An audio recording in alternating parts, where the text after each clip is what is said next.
I'm Frank, 27 years old, a car mechanic by trade. I've always loved working with my hands fixing things, making them run better than before. There's something satisfying about bringing an old engine back to life, hearing it roar under my care. My wife, Grace, is 26 and works as a real estate agent. We live in the suburbs of a big city, just far enough to feel the quiet, but close enough to taste the hustle when we want. For a long time, I thought we had everything. Our life was, as some might say, utopia. At least, that's how it seemed. Grace and I had known each other since high school. She was the beautiful cheerleader, the kind of girl that a nerdy guy like me could only dream about. Back then, I was the kid who spent too much time reading comic books and tinkering with cars in my dad's garage. She didn't even know I existed. But one night, fate intervened. I was walking home from the comic book store, my head in the clouds, when I spotted her stranded on the side of the road. Her car had broken down, steam billowing out from the engine. I'd never seen her up close before. She was more stunning than I had imagined. Of course, I couldn't pass up the opportunity to help. I got under the hood, fixed the issue, and told her to come by my dad's garage so I could check a few more things. She flashed me a grateful smile, and that was the first time she truly noticed me. From that moment on, something changed. I wasn't just invisible anymore. Little by little, I won her over. I couldn't believe it. Me, the awkward kid who spent weekends watching superhero movies, had somehow managed to win over Grace. After high school, we stayed together. I worked at the garage, and she got her real estate license. Everything seemed to fall into place, like we were meant to be. A few years later, I proposed, and to my surprise, she said yes. We've been married for 5 years now, living what I thought was a picture-perfect life. Until the day everything shattered. It started one evening when I was cleaning out my inbox. I'm not much for emails, never really liked them, but something told me to check. Maybe it was just curiosity or some unconscious instinct. That's when I saw it. A single email with no subject line, just a string of random letters and the sender's name. I opened it, my stomach twisting with unease. And there they were. Photo after photo, my wife, Grace, in bed with different men. Not just one or two. Different men. Every week, like clockwork, a new batch of images. My hands shook as I scrolled through them. Grace with strangers, some older, some younger, all of them looking like they came from different walks of life. Some were in fancy hotels, others in what seemed like private homes. It felt like a nightmare, surreal and cruel, but painfully real. How could this be Grace? My Grace. The woman I had loved since high school. The woman who kissed me goodbye every morning before heading out to her client meetings. But there was no denying the evidence staring back at me. It was her, and it was real. I slammed the laptop shut, my heart racing. My breath came in shallow, ragged gasps as I tried to make sense of what I had just seen. How could she do this to me? My mind was a whirlwind of emotions, rage, disbelief, and beneath it all, a deep, gnawing terror. What was I supposed to do now? How do you confront the love of your life when the truth feels like a sick joke? For days, I carried the weight of those images in silence. Every time Grace kissed me, smiled at me, or wrapped her arms around me at night, I felt like screaming. I wanted to demand answers, to ask her how long it had been going on, why she had done this. But every time the words rose to the surface, fear held me back. I was terrified of losing her, of facing the truth head-on. What if she didn't love me anymore? What if those men meant more to her than I ever did? And so, I stayed quiet. I told myself I could fix it, the way I'd fixed cars all my life. If I just tried harder, maybe I could win her back. Maybe she'd choose me again. But the photos kept coming, week after week, each new batch like a fresh stab to the heart. Each day after that felt like I was living in a fog. I was there, but not really. I'd wake up, go to work, smile at customers, make small talk with my coworkers, but my mind was always somewhere else. The images wouldn't leave me. They haunted me. Grace with her perfect smile, looking at those men the way she used to look at me. I felt like a ghost, trapped in my own life, watching everything fall apart around me but unable to stop it. Grace, oblivious to my torment, went on with her life as usual. She still smiled at me like nothing had changed, kissed me goodbye before heading off to work, came home late some nights from her so-called client meetings, It made me sick, but I couldn't bring myself to confront her. Not yet. Instead, I did the only thing I knew how to do. I tried to be better. I started planning more things for us: surprise dinners, weekend getaways, even little gifts for no reason. I'd bring her flowers, something I hadn't done in years, and she'd light up with a smile that was both comforting and gut-wrenching. Every time she thanked me, kissed me softly, I wondered how she could look me in the eye, knowing what she was doing behind my back. It felt like I was chasing a shadow, desperately trying to hold on to something that had already slipped away. But there were cracks, small, subtle changes that I couldn't ignore. Grace would get more texts than usual, sometimes glancing at her phone and turning it over quickly. She'd disappear into the bathroom for long calls, or make excuses for why she needed to go out late at night. "I'm meeting a client," she'd say casually, but I knew better now. I knew the truth, and it burned inside me. Yet, I said nothing. I was too afraid. Afraid that if I confronted her, it would all come crashing down. What would I do if she admitted it? If she said she didn't love me anymore? I told myself I could fix it. I'd won her heart once. I could do it again. I just needed more time. So, I played the perfect husband. I worked harder at the garage, hoping to drown out the noise in my head with the hum of engines and the smell of oil. I focused on the little things: checking her car, making sure everything was in perfect condition, as if fixing the mechanical would somehow fix the emotional. I became obsessed with the idea of control, that if I could just be better, maybe I could control her love. Maybe I could bring her back to me. But the photos, they kept coming. Every Friday, without fail, a new email would arrive. No subject line, no explanation, just more pictures of Grace with different men. The same cold reality hitting me in the face over and over. I'd sit there staring at the screen, feeling more broken each time.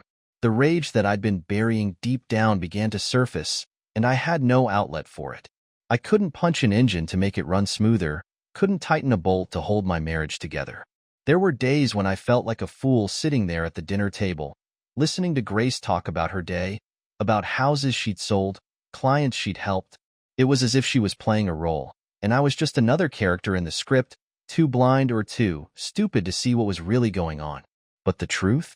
It was worse than any fiction I could imagine. One night, after another one of her late returns, I couldn't take it anymore.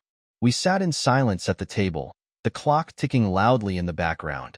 She was scrolling through her phone, smiling at something on the screen. I clenched my fists under the table, my mind racing. "So, how was your client tonight?" I asked, trying to sound casual, though my voice was strained. She looked up, surprised. "Oh, it went well," she said, too quickly. "We went over some new listings. Nothing too exciting." I nodded, swallowing hard. It took everything in me to keep my cool. "You've been working a lot of late nights lately. Must be keeping busy." Grace smiled, but I noticed the flicker of hesitation in her eyes. "Yeah, the market's just been crazy. You know how it is." I didn't respond. I couldn't trust myself to speak without giving away the anger simmering beneath the surface. Instead, I stared at her, wondering how I ever missed it, how I ever believed the lies she was feeding me. But still, I didn't say anything. I didn't ask the questions that were clawing at my throat. Instead, I let her go. Again, I had become a coward in my own marriage, too afraid to face the truth that was staring me down.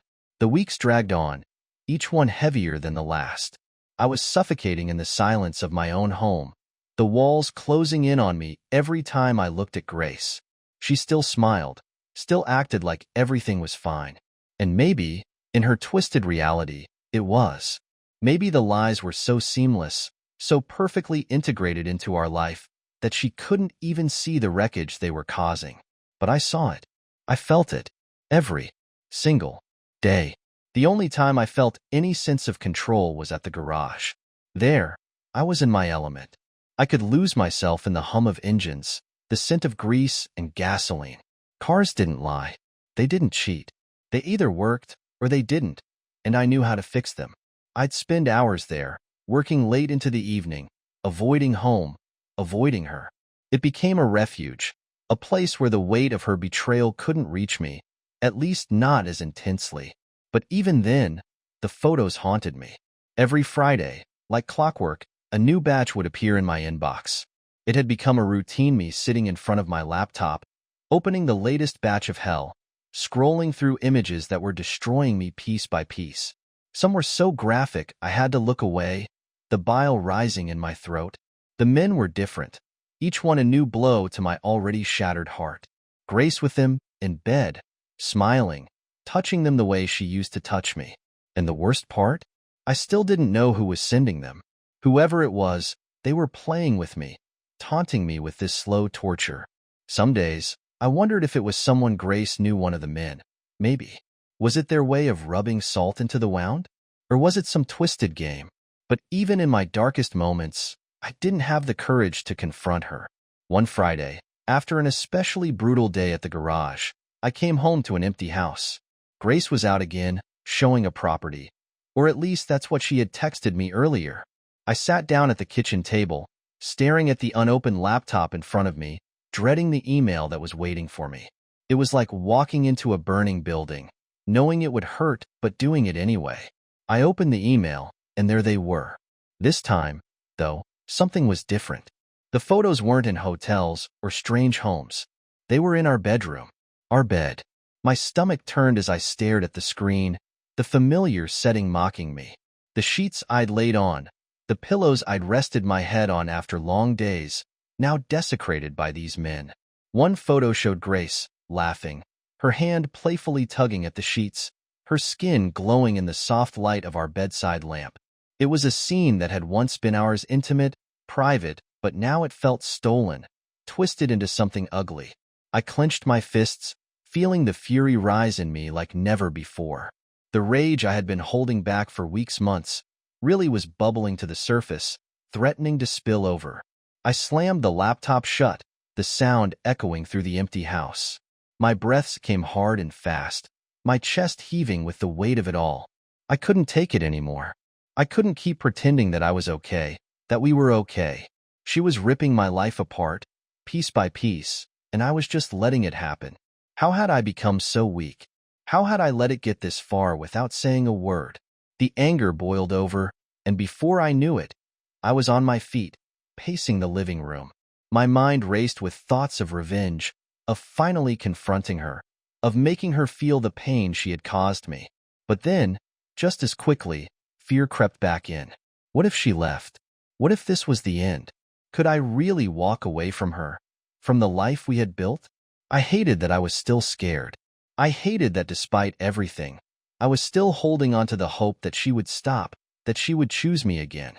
But deep down, I knew that hope was as dead as our marriage. I was standing in the middle of the living room, staring at nothing, when I heard the front door creak open. Grace stepped inside, her heels clicking softly against the hardwood floor. She smiled when she saw me, that same smile that had once made me feel like the luckiest man alive, but now only made my stomach churn. "Hey, babe," she said casually, dropping her purse on the table. "Long day?" I couldn't answer. I couldn't move. All I could think about were the photos, the men, and how she had been bringing them into our home, our sanctuary. She noticed the tension, her brow furrowing slightly. "You okay?" she asked, her voice soft, almost concerned. I wanted to laugh at the absurdity of it. Concern? Now? After everything? But instead, I just nodded. "Yeah, just tired," I muttered, my voice barely above a whisper. "Okay," she said, still watching me. "I'll heat up some leftovers if you're hungry." And just like that, she turned and walked into the kitchen, as if everything was normal, as if she wasn't sleeping with other men in the bed we shared. I stood there for a moment, frozen in place, feeling the walls close in around me. I was losing myself, drowning in the lies, the betrayal, the silence, and I wasn't sure how much longer I could take it. The days following that night felt like a blur, a slow-motion nightmare that I couldn't wake up from. Grace continued living her life as if nothing was wrong, still going to her real estate appointments, still smiling at me over dinner, still wrapping her arms around me at night. But every time she touched me, I recoiled inwardly, the betrayal so thick I could barely breathe. I was becoming a stranger in my own skin. The Frank that I used to be, the one who fixed things, who saw the world in simple terms of problems and solutions, was slipping away. In his place was a man I didn't recognize. A man filled with anger, fear, and doubt. And the worst part? No one knew. Not my coworkers, not my friends. Everyone thought I had the perfect marriage, that I was living the dream with Grace, the beautiful, successful wife. Little did they know I was dying inside. One evening, I got a call from my buddy, Mike. We hadn't caught up in a while, mostly because I'd been avoiding people, afraid that if I opened up, everything would spill out and I wouldn't be able to control it. But Mike insisted on grabbing a beer, and I figured I could use the distraction. We met at our usual bar, a dive on the outskirts of town. The kind of place where the beer was cheap and the conversation flowed easily. Mike was already there when I arrived, sitting at the counter with 2 cold ones waiting. "Hey man, long time no see," Mike said, clapping me on the shoulder. "What's been going on? You've been MIA." I forced a smile, trying to act normal. "Yeah, work's been keeping me busy. You know how it is." He studied me for a second, a frown tugging at the corners of his mouth. "You sure that's all? You look, I don't know, off." I took a long sip of my beer, trying to figure out how to respond. I hadn't told anyone about Grace, hadn't even hinted at what was going on. But now, sitting there with Mike, it felt like a dam was about to break.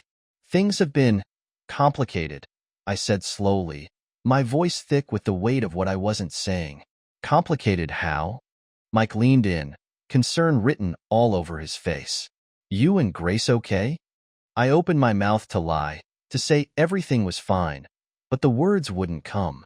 Instead, something inside me snapped. "She's cheating on me, Mike," I blurted out, the words tasting bitter on my tongue. "Grace, she's been with other men. For months, maybe longer." Mike stared at me, his eyes wide with shock. "What the hell, Frank? Are you serious?" I nodded, feeling a wave of relief wash over me now that the truth was finally out in the open. But that relief was short-lived, replaced by a hollow ache in my chest. "I found out a while ago. Someone's been sending me photos. Every week. New men. Different places. But it's her, Mike. It's Grace." Mike ran a hand through his hair, looking like he didn't know what to say. "Man, I don't even know what to say. Have you confronted her? Asked her what the hell's going on?" I shook my head, staring down at the beer in my hands. "No, I can't. I don't know how. I've been trying to fix it, trying to win her back. But nothing's changing," Mike finished for me, his voice quiet. "Frank, you can't keep living like this. It's killing you." I swallowed hard, knowing he was right. I couldn't keep pretending everything was okay. I couldn't keep letting her walk all over me, tearing apart our life while I stood by, too scared to do anything. "You've got to talk to her, man," Mike said firmly. "You can't just let this go. You deserve better than this." His words hit me like a punch to the gut, the truth of them sinking in deep. I did deserve better. But even now, even after everything, I wasn't sure I was ready to face it. To face her. "Yeah," I muttered, taking another sip of my beer. "I know. I just need to figure out how." The rest of the night passed in a blur of conversation and beer, but Mike's words stayed with me, echoing in my mind long after I left the bar. "You deserve better." I drove home that night feeling a strange mixture of resolve and fear, the two emotions battling for control as I pulled into the driveway. The house was dark, and Grace's car was nowhere to be seen. Another late night. I sat in the car for a long time, staring at the empty driveway, wondering where she was, who she was with. My fists tightened around the steering wheel as anger surged through me. It wasn't just the cheating. It was the lies, the deception, the way she looked me in the eye every day and acted like nothing was wrong. I got out of the car, slamming the door behind me, and stormed into the house. I didn't know what I was going to do, but I knew one thing for sure: I couldn't keep living like this. Something had to change. That night, I didn't sleep. I lay in bed, staring at the ceiling, my mind racing with thoughts of Grace, the photos, the men. I pictured her with them, laughing, touching, betraying me in the most intimate way possible. And for the first time since this all started, I felt something new, a deep, burning desire for revenge. The next morning, I woke up with a single thought burning in my mind. Enough was enough. I couldn't keep waiting for Grace to come home, couldn't keep pretending that things would magically get better. The anger that had been simmering beneath the surface for so long was now boiling over, and I knew I had to do something. I had always been the type of guy who fixed things: cars, appliances, anything mechanical. It was in my nature to take something broken and make it work again. But this wasn't something I could fix with a wrench or a new part. This was different. This was about taking control. The day passed slowly, but for the first time in months, I felt a sense of purpose. I wasn't going to let her walk all over me anymore. She had betrayed me, and she was going to pay for it. But I wasn't going to confront her with a shouting match. No, I needed to be smarter than that. If I was going to get revenge, I wanted it to be the kind of revenge that would leave her shaken, the kind she'd never see coming. That evening, I started planning. The first step was gathering information. I needed to know exactly what I was dealing with, how long she'd been cheating, who these men were, and how deep her lies went. The photos had given me some clues, but they were just pieces of the puzzle. I needed more. I started by digging through her phone bills. She was meticulous about keeping our financials organized, and her detailed phone records were no exception. With a sinking feeling, I combed through the logs, matching up dates and times. As I suspected, there were dozens of calls and texts to numbers I didn't recognize late at night, when she claimed to be with clients, or when she was working late at the office. I copied down the numbers, my pulse quickening. The more I uncovered, the more furious I became. She hadn't just lied to me, she had built an entire second life behind my back. But instead of letting that rage consume me, I funneled it into my plan. The next step was figuring out where she was meeting these men. I knew from the photos that some encounters had happened in our house, which made my blood boil. But others were in unfamiliar places: hotels, private homes. I needed to know more, and the only way to do that was to track her movements. I decided to install a small GPS tracker on her car. It was easy enough to do. I'd installed GPS systems in vehicles at the garage plenty of times. With a little tweaking, I could set it up to ping my phone whenever her car was on the move. This way, I'd know where she was, when she was there, and how long she stayed. It wasn't just about catching her in the act, though. I wanted to know everything. I wanted to see every sordid detail of her betrayal so that when the time came, I could confront her with undeniable evidence. There would be no denying it, no twisting the truth. She would be exposed. The last step of my plan was the hardest: waiting. I wanted to act now, to confront her, to scream at her for what she'd done. But that wouldn't be enough. It wouldn't give me the satisfaction I needed. I had to wait for the right moment, for the perfect opportunity to spring my trap. Days passed, and I continued to gather more evidence. I watched the GPS tracker, noting her movements, following her patterns. I knew which hotel she frequented, how long she stayed, and when she left. I even spotted one of the men in the parking lot, leaning against a car, waiting for her. He was older, maybe mid-40s, wearing an expensive suit, a smug smile on his face as Grace pulled up beside him. I clenched my fists, the desire for revenge burning hotter than ever. I followed her every move, but I didn't say a word. Not to Grace, not to anyone. She had no idea that I was onto her, no idea that I was watching her every step. Every night, she came home to me, kissed me goodnight, and I played along, knowing that soon, everything would change. The final piece of the plan came to me one night as I lay in bed, staring at the ceiling. It wasn't enough to just confront her. I needed to hit her where it hurt the most: her reputation. Grace was a real estate agent with a pristine image, someone who thrived on her success and her connections. If I could destroy that, if I could expose her lies to the people she worked with, to her clients, it would ruin her. And that's exactly what I was going to do. I knew the right moment would come soon. All I had to do was wait, and when it came, I'd be ready. I continued watching Grace in silence, letting my anger fuel me as I gathered more evidence. The GPS tracker sent me notifications like clockwork, showing me where she went, how long she stayed, and when she returned. Each ping was another knife in my back, but it also sharpened my resolve. I wasn't just collecting information anymore. I was crafting the perfect moment, the moment where I would lay everything out in front of her, where I would rip her world apart the way she had torn mine to shreds. But it had to be public. It had to be devastating. The idea came to me during one of her phone calls. She was on the phone with a client, laughing and being her usual charming self.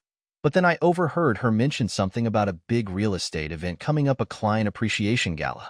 The words stuck in my head like a hook. A gala, a public event, filled with clients, co-workers, and her entire professional circle.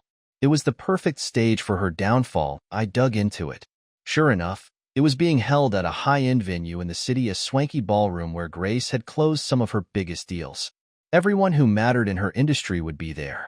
It was her time to shine, to show off her successes, but I knew it was going to become something much, much darker. That night, after she fell asleep beside me, I stayed up planning my next move. The GPS tracker had given me a detailed map of her secret meetings, but I needed more to make this public. I needed proof, something undeniable, something I could show everyone at once. I thought about hiring a private investigator, but I already had more than enough material from the photos and phone records. The pictures would do the job. All I had to do was compile everything into one neat, damning package. The next morning, while Grace was in the shower, I quietly logged into my email. I sent the photos to my work computer, where I would organize them later.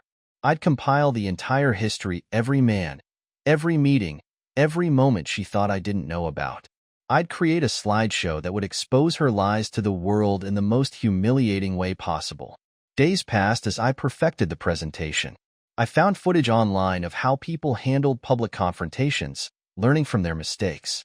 I wasn't going to go into this with raw emotion and fumble. I was going to be prepared, calm, calculated. When the night of the gala finally arrived, Grace was giddy with excitement. She spent hours getting ready, slipping into an elegant black dress that hugged her curves perfectly, her hair styled just so. I watched her with a sickening feeling of betrayal, knowing that underneath that glamorous exterior, she was nothing but a liar. "You look amazing," I said, my voice steady as I tied my tie, preparing for the evening ahead. She smiled, her eyes twinkling. "Thanks, babe. It's going to be such a great night. I can't wait for you to meet some of my new clients."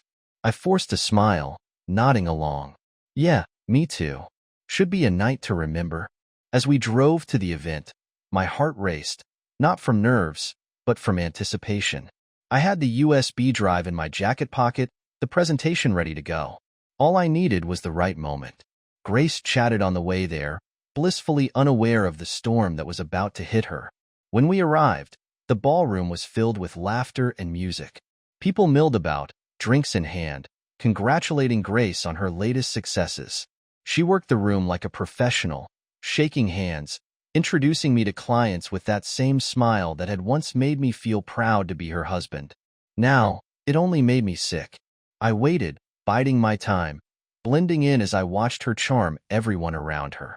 As the night went on, the main event finally approached, a slideshow showcasing Grace's accomplishments. The organizer tapped a microphone, calling everyone's attention to the large screen at the front of the room. "And now, ladies and gentlemen," he announced, "we'd like to take a moment to celebrate the incredible work of Grace Thompson, who's made a huge impact in the real estate world this year. Let's give her a round of applause." The room erupted in cheers, Grace beaming as she took a step toward the front. My heart pounded in my chest as the lights dimmed and the screen flickered to life. This was it, the moment I had been waiting for. As the slideshow began to play, I excused myself and made my way to the back of the room, where the AV setup was stationed. The tech guy gave me a curious look as I approached. "Hey, I'm Grace's husband," I said, flashing him a friendly smile. "I've got something special to add to the presentation. It's a surprise. Mind if I pop this in real quick?" He hesitated for a moment, then nodded. "Sure thing. Just plug it in here." I slid the USB into the port, my heart racing as I queued up the new slideshow, the one that would destroy her. I walked back to my seat, the lights still dim as Grace's achievements flashed across the screen, photos of her standing in front of sold homes, smiling with clients, shaking hands with colleagues. The room was filled with admiration for her. But that was about to change. And then, just as the applause started to build again, the screen flickered. The photos began to change. Suddenly, instead of professional images, there were the photos I had received: Grace in bed with other men, in hotels, in our home. One after another, The images flashed across the screen, each one more damning than the last. The room fell silent, gasps echoing around me as people stared in shock. Grace froze at the front of the room, her smile fading as she realized what was happening. She turned to the screen, her eyes widening in horror as the truth was laid bare for everyone to see. The murmurs grew louder, the room buzzing with disbelief. Her clients, her co-workers, everyone she had worked so hard to impress, were now seeing her for what she truly was. I watched as her world crumbled before her eyes, satisfaction filling me as she stumbled back, her face pale, her hands trembling. I stood there, calm, steady, watching as everything I had planned unfolded perfectly. This was the moment I had waited for. The room was in chaos. Gasps, whispers, and shocked stares filled the ballroom as the explicit images continued to play on the screen. I stood at the back, watching it all unfold with a cold sense of satisfaction. Grace, who had been glowing only moments ago, was now frozen in place, her face drained of all color. She looked like she might collapse, her eyes wide with horror as her secret life flashed before everyone she had worked so hard to impress. For a moment, no one moved. The air was thick with tension, the weight of the scandal crashing down on everyone in the room. Then, slowly, people began to whisper, heads turning toward Grace, their faces a mixture of disgust, pity, and shock. The applause that had once filled the room was replaced by an eerie silence. The murmurs grew louder, spreading like wildfire. Grace finally broke from her trance, her hands shaking as she turned toward me, standing in the shadows near the back of the room. Her eyes locked onto mine, filled with a desperate, pleading look. I could see the questions forming on her lips, the silent demand for an explanation. But I didn't move. I didn't say a word. I just stood there, watching as her world crumbled. Suddenly, she made a move toward the stage, as if to stop the slideshow, but it was too late. The damage was done. Her reputation, her career, everything she had built was shattered in front of her peers, her clients, and her colleagues. There was no coming back from this. People started to leave the ballroom, shaking their heads, whispering to each other as they walked out. I heard snippets of their conversations. I can't believe it. How could she? Unbelievable. The image of Grace, once the queen of the room, now stood humiliated, stripped of the illusion she had crafted. She stumbled off the stage, panic written all over her face. I watched as she hurried toward me, her steps unsteady, desperation dripping from every movement. When she reached me, her voice came out in a broken whisper, barely audible over the murmurs of the remaining guests. "Frank, what did you do?" she stammered, her voice shaking. I looked down at her, my face unreadable. For months, I had rehearsed what I would say in this moment, how I would unleash all the anger and hurt she had caused. But now, standing in front of her, I felt none of that. There was no need to scream, no need for dramatic words. I had already won. I just gave them the truth, I said calmly, my voice devoid of emotion. The same truth you've been hiding from me. From everyone. Her eyes filled with tears, but I didn't feel any sympathy. Not anymore. She had played her game, lied to me, betrayed me, and now she was facing the consequences. The consequences she never thought she'd have to deal with. I can explain, she whispered, reaching out to touch my arm, but I stepped back, avoiding her touch. It wasn't. I didn't mean for it to happen like this. Didn't mean for it to happen? I repeated, my voice cold. You didn't mean for me to find out? Or you didn't mean to cheat on me with half the city? Her face crumpled, a sob escaping her lips. But I wasn't moved. Not anymore. The woman I had loved, the woman I had built a life with, was gone. She had been gone for a long time. And now, standing in front of me, was nothing but a stranger.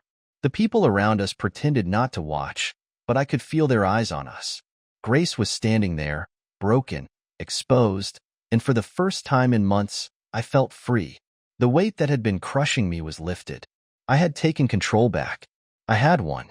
I can't. She started, but her voice trailed off. There were no words left to say. No explanations that would change anything. I leaned in closer, my voice low and firm. It's over, Grace. You don't get to explain. You don't get to lie your way out of this. Her tears fell freely now, but I didn't wait for her to respond. I turned and walked away, leaving her standing there alone in the middle of the ballroom. As I made my way through the crowd, I felt people's eyes on me, some curious, some shocked, others almost impressed. But I didn't care. None of that mattered. Outside, the cool night air hit me, and I breathed it in deeply, feeling the tension leave my body. I had done what I needed to do. Grace was no longer my problem, no longer a shadow hanging over my life. I had exposed her for what she was, and now she was left to pick up the pieces of the mess she had made. As I walked to my car, I realized that this was the start of something new. I wasn't the man I had been before. I had spent months living in the shadow of her betrayal, letting her lies tear me apart. But now, I was free. The pain wasn't gone, not entirely. But the anger, the helplessness that was behind me. I wasn't the same Frank who had once believed in a perfect life with Grace. I was stronger now, and as I drove away from the gala, from her, I knew one thing for certain. I was never looking back. Discover more stories. Subscribe today.